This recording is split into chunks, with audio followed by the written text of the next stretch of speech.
What if failing one exam turned a man into the most feared demon hunter in Chinese legend?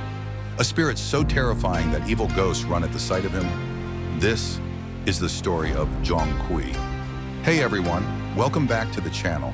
Today we're exploring one of the darkest and most fascinating figures in Chinese folklore. Zhong, the legendary demon queller whose image still hangs in homes for protection, and whose story inspires modern fantasy worlds like Black Myth-style adaptations. Part 1, The Scholar.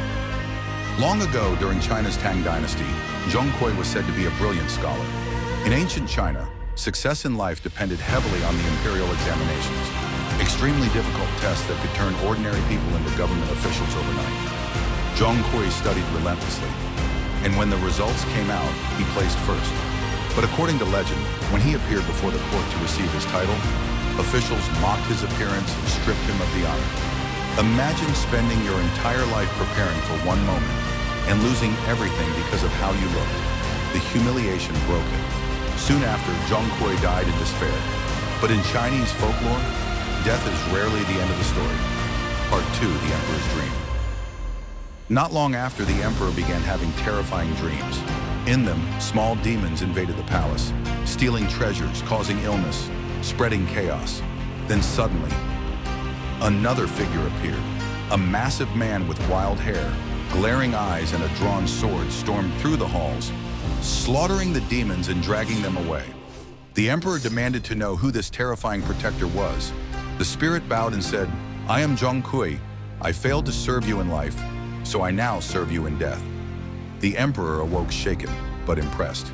He ordered Zhong to be honored posthumously and appointed him as a guardian spirit, tasked with hunting demons and protecting humanity from evil forces. From that moment on, Zhong transformed from a disgraced scholar into the supernatural executioner of ghosts. Part 3, Appearance and Symbolism. In paintings and temple art, Zhong is instantly recognizable. He's usually shown with a thick, tangled beard, fierce, bulging eyes, flowing robes, and a massive sword raised high. Often, demons are shown cowering beneath his feet or being dragged behind him. But here's what makes him interesting. Despite his frightening look, Zhong isn't evil. In Chinese culture, terrifying guardians often exist to scare away darker things. Zhong represents justice, moral strength, loyalty to authority, and the punishment of wrongdoing. For centuries, families hung images of him near doors or during festivals to ward off misfortune and evil spirits, almost like a supernatural security system. Part 4, Cultural Legacy. Over time, Zhong became hugely popular in literature, opera, folk art, and festivals. Artists loved depicting him not just as a warrior, but sometimes with humor, drinking wine, marching with ghostly soldiers, or proudly showing captured demons. He became more than a character. He became a symbol, someone who failed in life, but earned honor through righteousness after death.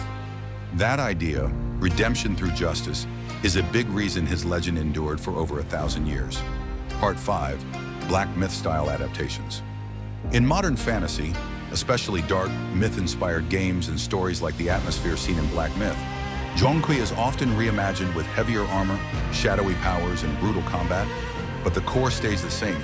A tragic human turned supernatural hunter, a blade aimed only at demons, a figure standing between the living world and chaos.